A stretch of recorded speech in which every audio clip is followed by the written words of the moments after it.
Sir, आज आदर्श महिला bank के लोग जो है आपको मिलने आए थे, क्या वजह है? देखिए, आदर्श पथ संस्था का जब हमने मामला उठाए थे उस वक्त ही मैंने लोगों से ये कहा था कि मैं ये काम सिर्फ इसलिए ले रहा हूँ कि इसमें हज़ारों की संख्या के अंदर ऐसे गरीब लोग हैं कि जिनके आयुष्य भर की कमाई, ज़िंदगी भर की कमाई जो है वो एक डकैत आता है, लूट कर चला जाता है और इनका पैसा पूरा हक का जो पैसा है, इनकी मेहनत की जो कमाई है वो उन्हें वापस नहीं मिलती है। तो जब मैंने ये उठाया था उसी वक्त उनसे ये कहा था कि मैं पूरी ताकत के साथ आपके साथ खड़े रहूँगा, ये लड़ाई हम लड़ेंगे और हमने बहुत आगे तक इस लड़ाई को लेकर गए हैं। बहुत अच्छा डेवलपमेंट इसके अंदर हुआ है।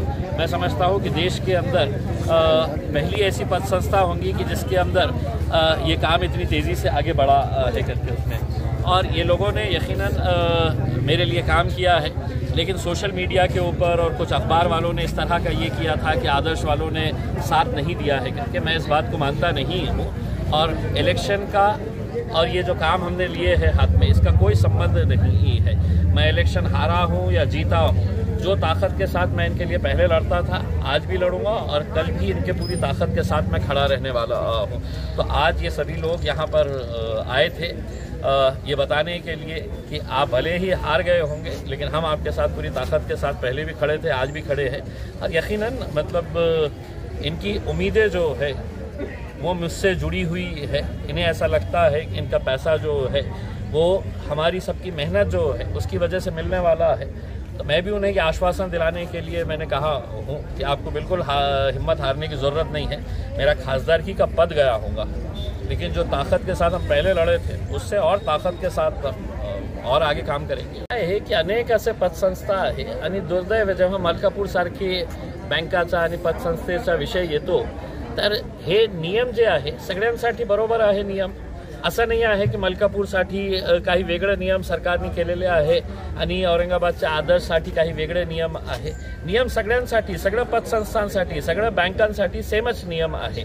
पण असं का होतं की आदर्शच्या चेअरमॅन सहित सगळं त्यांचे जे डायरेक्टर्स आहे, त्यांच्या परिवारातले सदस्य आहे ते मागच्या 10 महिन्यापासून ते जेलमध्ये आहे आणि मलकापूर सारखे जे घोटाळेबाज आहे मग त्यांच्यावर का केस नाही, त्यांना का जेलमध्ये टाकण्यात येत नाही? त्याचं कारण एक आहे की ते भारतीय जनता पार्टीचे ते आमदार होते, आमदार आहे म्हणून त्यांच्यावर कारवाई होणार नाही। मग बीडचा कुटे जे आहे त्यांनीही हजारो लोकांचे पैसे खाऊन बसलेलं होतं, मग त्याच्यावर का लवकर कारवाई करण्यात आलेली नाही आहे? का असं त्याच्यावर हे ओढवाओढवीचे उत्तर देण्यात येत होतं हो की हो कारवाई सुरू आहे, हे करायचं आहे? म्हणजे नियम सगळ्यांचं बरोबर आहे। मग पोलिसांनीही तत्परता दाखवून जे जे दोषी आहे त्यांना लवकरात लवकर त्यांच्या विरोध केस फाईल करायला पाहिजे होते, कठोर सेक्शन्स लावायला पाहिजे होते आणि त्यांना जेलमध्ये पाठवायला पाहिजे होते। पण आता कमीत कमी हे सुरुवात तर झालेली आहे। मला असं वाटतं की आदर्श जे आहे ना हे एक देशामध्ये एक आदर्श ठरणार आहे की अशा प्रकारचे कोणी पैसे खाल्लं तर त्याचा काय हाल होतं हे मानकापे आणि त्यांचे सगळे जे चेअरमॅन डायरेक्टर्स आहे त्यांना बघून लोकांना कळेल की बाबा नाही आपण हे केलं तर असं आपला हाल होणार आहे। आता तुम्ही पुढे नक्की आता काय आहे की मी त्यांना शब्द दिले होतं, पहिलेही मी त्यांना सांगितलं होतं की माझा या इलेक्शनशी काही संबंध नाही, तुमचा जे मुद्दा आहे मी फक्त पुण्याईसाठी घेतलेला आहे। कारण इतकं गरीब लोक आहे त्याच्यामध्ये आणि ज्या प्रकारे ते मला भेटून रडतात कोणीतरी त्यांना ऐकायला पाहिजे, त्यांना त्यांच्यासाठी लढायला पाहिजे।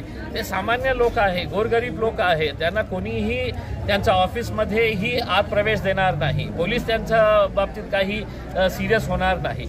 मग एका खासदार असू द्या किंवा एक भावी म्हणजे पूर्व एक्स MP असू द्या, मग ते असल्यामुळे त्यांची जी लढाई आहे त्यांना एक ताकद मिळते आणि ते मी ताकद त्यांना पहिलेही दिलेली होती, आज ही देणार।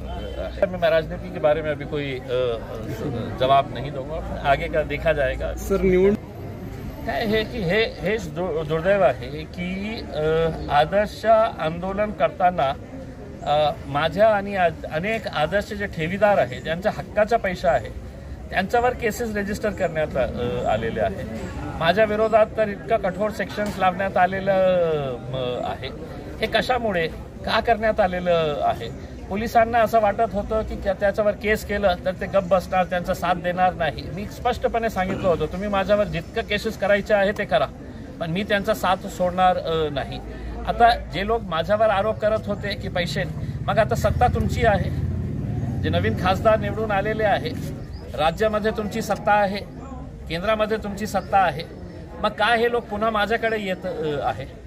कारण तुम्ही त्यांना विश्वास द्या की माझी सत्ता आहे राज्यामध्ये, कोणत्याही परिस्थितीमध्ये मी महिन्यामध्ये 2 महिन्यामध्ये तुमचे पूर्ण पैसे तुम्हाला परत आणून देणार आहे.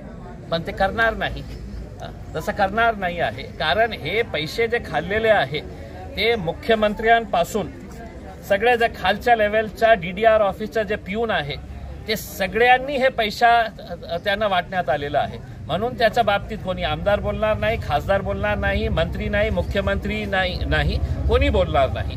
तरी सुद्धा हे सगळं एकत्र असल्यानंतरही मी त्यांना पुरून बसेल हे आपल्याला स्पष्टपणे सांगतो. धन्यवाद.